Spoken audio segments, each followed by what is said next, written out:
Today, I stand in my penthouse, overlooking the city skyline, a diamond engagement ring on my finger and a seven-figure balance in my bank account. But 3 years ago, I sat crying in my old car with nowhere to go. No home, no husband, no family. My own sister stole my husband, got pregnant with his baby, and my entire family turned their backs on me as if I were the guilty one. They chose her. Every single one of them.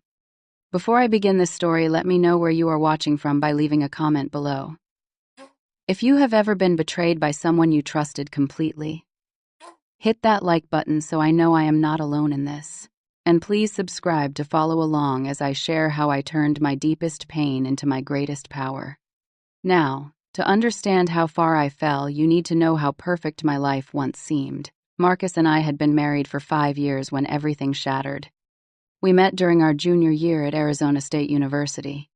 He was studying finance, I was pursuing accounting, and we bonded over late-night study sessions at the library. He proposed on graduation day right there on the lawn with our families watching.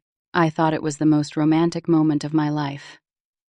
We bought a small house in the suburbs of Phoenix. 3 bedrooms, a little backyard with a lemon tree and a porch where we would drink coffee every Sunday morning. Those Sunday mornings were sacred to us. Marcus would make scrambled eggs while I squeezed fresh orange juice. We would talk about our dreams, our plans, our future children. He always said I was the only woman he would ever need. I worked as an accountant at a logistics company. The pay was decent, the hours were long, but I loved the stability it provided. Marcus worked at a regional bank, climbing the ladder steadily. We were not wealthy, but we were comfortable. We were happy. At least I believed we were. We had started talking seriously about having children. I began taking prenatal vitamins, tracking my cycle, reading books about pregnancy. Marcus seemed excited too, or so I thought. Looking back now, I realize I was so focused on building our future that I completely missed the cracks forming in our present. Around that time, Marcus started looking at his phone differently. He would smile at text messages, then quickly put his phone away when I walked into the room. I assumed he was planning something special for my birthday, which was coming up in 2 months. I never imagined the truth. My younger sister Diana had always been the baby of the family. She was 4 years younger than me, and from the day she was born, our parents treated her like she was made of glass. When she broke curfew in high school, they made excuses for her. When she dropped out of college after 1 semester, they said she was finding herself. When her credit card debt spiraled out of control, they paid it off without a lecture. I never resented Diana for this. I loved her. I was her big sister, her protector. When bullies targeted her in middle school, I confronted them. When her first boyfriend cheated on her, I held her while she cried for hours. I would have done anything for her. 6 months before my world collapsed, Diana showed up at our doorstep with 2 suitcases and tears streaming down her face. Her latest boyfriend had dumped her, she had lost her waitressing job, and her landlord was threatening eviction. She asked if she could stay with us for a month or 2 just until she got back on her feet. Marcus was hesitant. He said our house was small, that Diana was irresponsible, that this was not our problem to solve. But I convinced him. She was my sister. Family helps family. Those were the words I used. Family helps family. Diana moved into our guest room. She promised to find a job quickly, to help around the house, to stay out of our way. For the first few weeks, she kept her word. She applied to jobs, cleaned the kitchen, even cooked dinner a few times when I worked late. But then things started to shift. Diana began dressing differently. More makeup, tighter clothes, perfume that lingered in the hallway. I noticed she started cooking dinner more often, but only on nights when I had to stay late at the office. She would make elaborate meals for Marcus, dishes she never bothered to prepare when I was home. One evening, I came home to find them laughing together in the kitchen, standing closer than seemed necessary. When I walked in, they stepped apart quickly. Diana said she had just told Marcus a funny joke. Marcus suddenly remembered he needed to check his email. The air felt strange, charged with something I could not name. I told myself I was imagining things. This was my sister, my husband, the 2 people I trusted most in the world. Surely my mind was playing tricks on me. But the signs kept accumulating. Marcus started working late, 3 or 4 nights a week. He said there was a big project at the bank, new clients that demanded his attention. I believed him because I had no reason not to. He had never lied to me before. At least I had never caught him lying. One night, I walked into the living room and saw Diana with her hand on Marcus's shoulder. Not a casual touch, but something lingering, intimate. When she noticed me, she pulled away and said she was just thanking him for helping fix her laptop. Marcus would not meet my eyes. That night, I lay awake for hours. I stared at the ceiling and tried to rationalize what I had seen. Diana was affectionate by nature. She touched everyone when she talked. It did not mean anything. It could not mean anything. My birthday arrived on a cold February evening. Marcus said he had to meet an important client for dinner. He apologized, profusely promised to make it up to me over the weekend. Diana said her friend was having a crisis and needed her support. She hugged me before she left, told me she loved me, said she would bring home cake. I sat alone in my kitchen that night. I lit a single candle on a cupcake I had bought myself. I sang happy birthday in a whisper and blew out the flame. The silence afterward felt suffocating.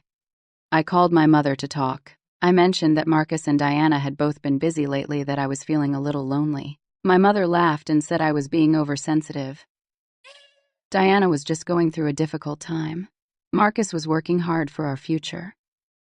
I should be grateful for what I had instead of inventing problems. Later that week, I found a long blonde hair on Marcus's pillow. My hair is dark brown. Diana had recently dyed her hair a honey blonde color. I held that single strand of hair in my trembling fingers and felt my stomach turn. But still I made excuses. Maybe Diana had borrowed our iron and left a hair behind. Maybe Marcus had hugged her and it transferred. There had to be an innocent explanation. I tried asking Marcus directly. I waited until we were in bed, the lights dim, our voices soft. I asked him if everything was okay between us, if there was something he wanted to tell me. His response was immediate anger. He accused me of being paranoid, of not trusting him, of suffocating him with my insecurity. He turned his back to me and did not say another word that night.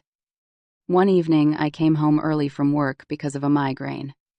My head was pounding, my vision blurred at the edges. I just wanted to lie down in a dark room. Marcus's car was in the driveway, which surprised me. He was supposed to be at work until 7. The house was quiet when I entered. Too quiet. I set down my purse and walked toward the stairs. That is when I heard it. Laughter. Diana's laughter coming from upstairs. From the direction of our bedroom. I stood at the bottom of the stairs with my hand on the railing. My heart hammered against my ribs. Every instinct screamed at me to climb those stairs, to open that door, to see the truth with my own eyes. But I could not move. I was terrified of what I would find. Instead, I turned around and walked back out the front door. I got in my car and drove aimlessly for 2 hours. Around and around the same streets, past the same houses, seeing nothing. I convinced myself there was a reasonable explanation. Diana was probably just watching television in our room. Maybe her own television was broken. Maybe she was borrowing clothes from my closet. I was lying to myself, and somewhere deep inside I knew it. 2 weeks later, I finally discovered the truth I had been avoiding. It was a Saturday morning. Marcus was in the shower and his phone buzzed on the nightstand. I told myself I would just glance at the screen to see if it was important. That is all. Just a glance. The message preview showed Diana's name in 3 words that stopped my heart: I love you. My hands moved on their own. I grabbed the phone, entered the passcode I had memorized years ago, and opened their conversation. What I found destroyed me completely. Months of messages. Declarations of love. Plans for a future together. Photographs I will never be able to unsee. And then the message that shattered whatever remained of my world. Diana had written, I am pregnant. It is yours. Marcus had replied, I will handle everything. I love you. We will be together soon. The phone slipped from my fingers and clattered against the hardwood floor. The bathroom door opened. Marcus emerged in a cloud of steam, saw his phone on the ground, saw my face, and understood immediately. He did not apologize. He did not try to explain. He just stood there, water dripping from his hair, and said 5 words that I will never forget. He told me it just happened. He said he was in love with Diana. I could not breathe. The room spun around me. I grabbed the dresser to keep from falling. Then Diana appeared in the doorway. She must have heard the commotion from downstairs. She stood behind Marcus, her hand resting on her stomach, her chin lifted in defiance. I asked her one question. Just one. I asked her why. Her answer cut deeper than the betrayal itself. She told me I never gave Marcus what he really needed. She said it was not her fault he chose her. I called my parents that same day. I was hysterical, sobbing so hard I could barely form words. I told them everything. I expected them to be outraged on my behalf. I expected them to condemn Diana, to support me, to help me figure out what to do next. I was wrong. They came to the house that evening. All of us sat in the living room like strangers at a funeral. My mother spoke first, and her words felt like a second betrayal. She told me Diana was carrying a baby. She said I could not destroy Diana's chance at a family over this. I stared at her in disbelief. I reminded her that Diana had stolen my husband. My father interrupted. He said my marriage to Marcus clearly had problems. He told me I could not blame everything on Diana. I looked back and forth between them, searching for some sign that this was a nightmare I would wake from. But their faces were real. Their judgment was real. They had already made their choice. Marcus announced that he wanted a divorce. He said he planned to marry Diana as soon as the paperwork was finalized. My parents nodded like this was a reasonable solution. My mother added that Diana had already apologized to them privately. She said Diana promised to be a good wife to Marcus. Then my mother looked at me with something like pity and told me it was time to move forward. I was screaming inside, but no sound came out. The people who were supposed to protect me had chosen my betrayer. In my own home, surrounded by my own family, I had never felt more alone. The following week brought more devastation. Marcus informed me through his lawyer that the house was in his name alone. I had no legal right to stay. He needed the space for Diana and the baby. He gave me 30 days to leave. I called everyone I could think of. My grandmother, my aunts, my uncles, my cousins.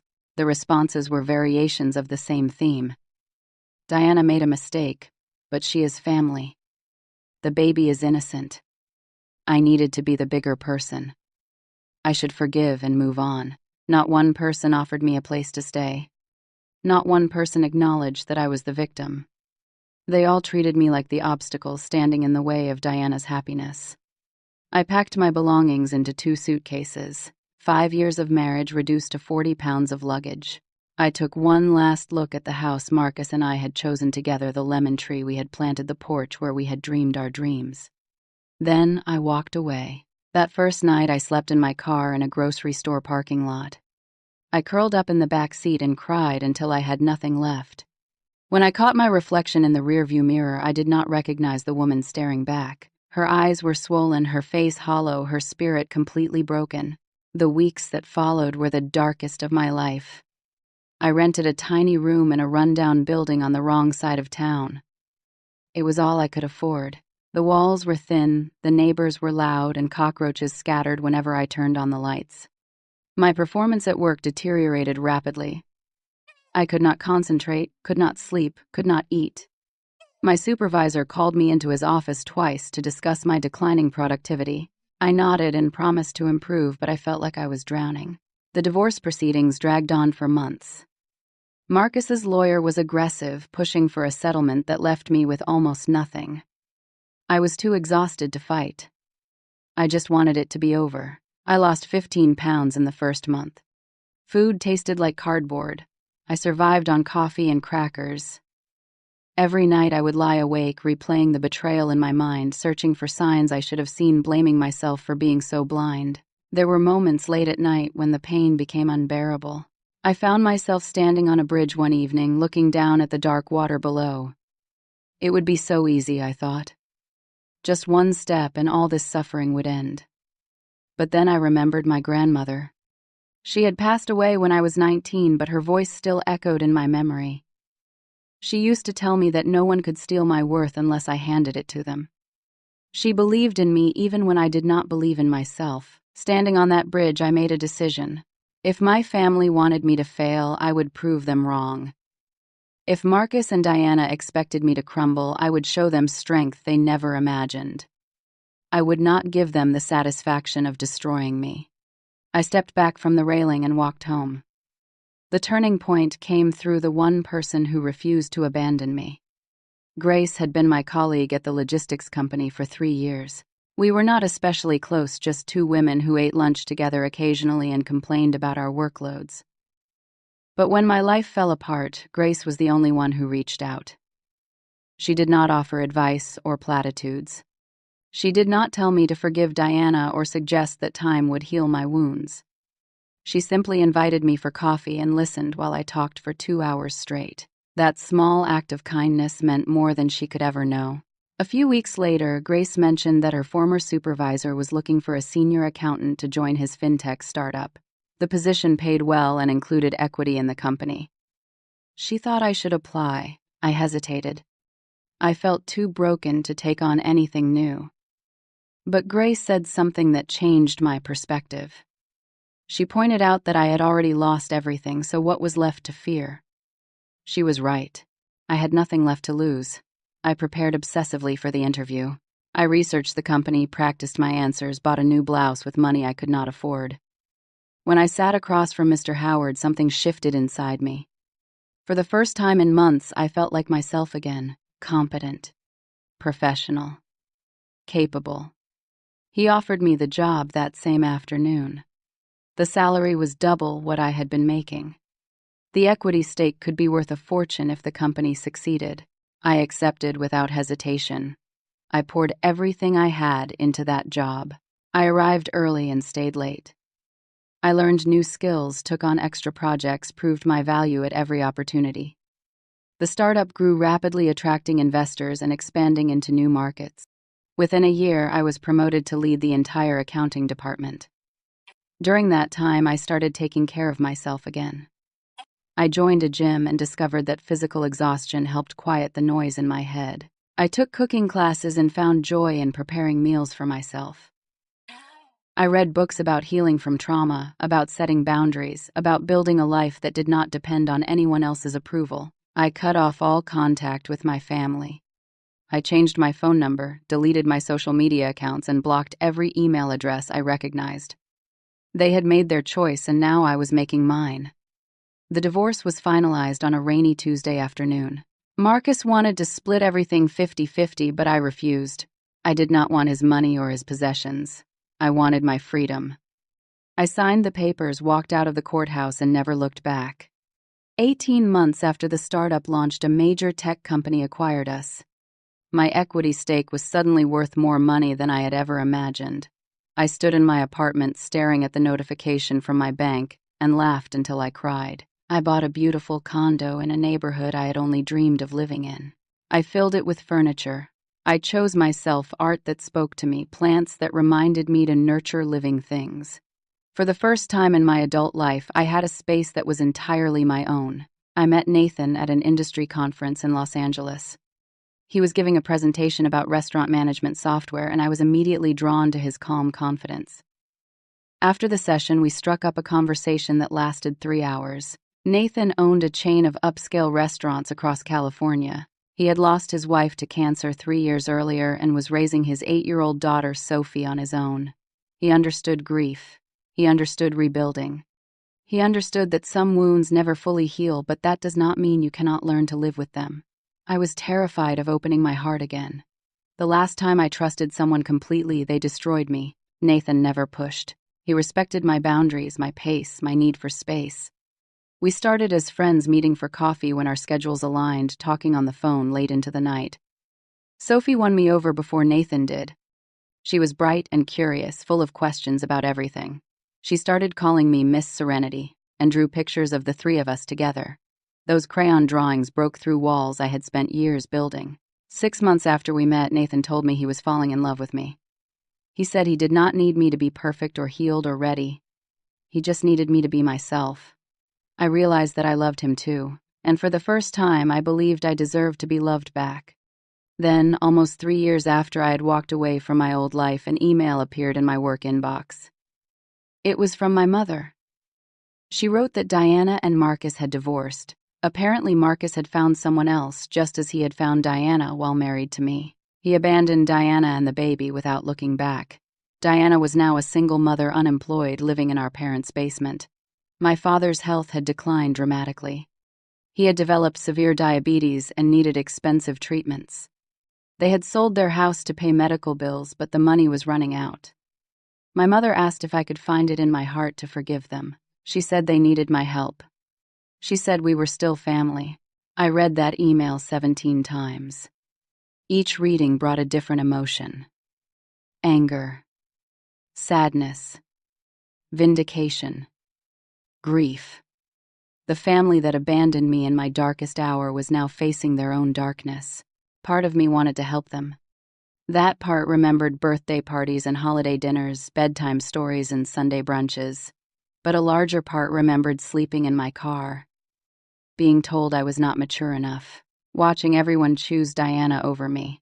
Diana sent her own message a few days later. She said she was sorry. She said she had made a terrible mistake. She said she had no one left except me. I did not respond immediately. I needed time to think, to feel, to decide what kind of person I wanted to be. Nathan did not try to influence my choice.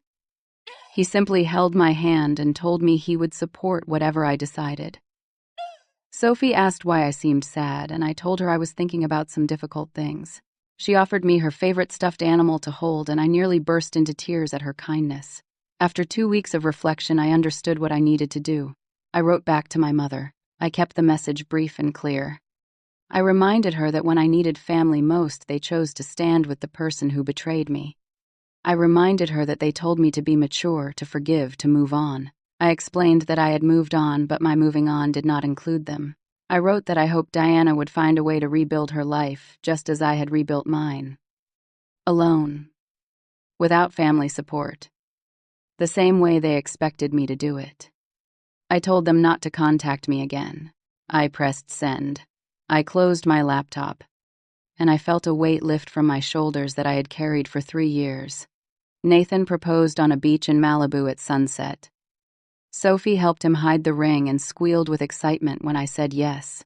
She ran to hug me, calling me Mommy Serenity for the first time, and I held her tight as happy tears streamed down my face. We bought a penthouse in San Francisco with views of the bay. I accepted a position as chief financial officer at a growing tech company. Nathan expanded his restaurant empire. Sophie started calling me Mom without the Serenity attached. My bank account holds 7 figures now. My closet contains clothes I once could only admire through store windows. But the money is not what saved me. The fancy address is not what healed me. I still see a therapist once a month. I still have moments when the old wounds ache, usually late at night, usually when I least expect it.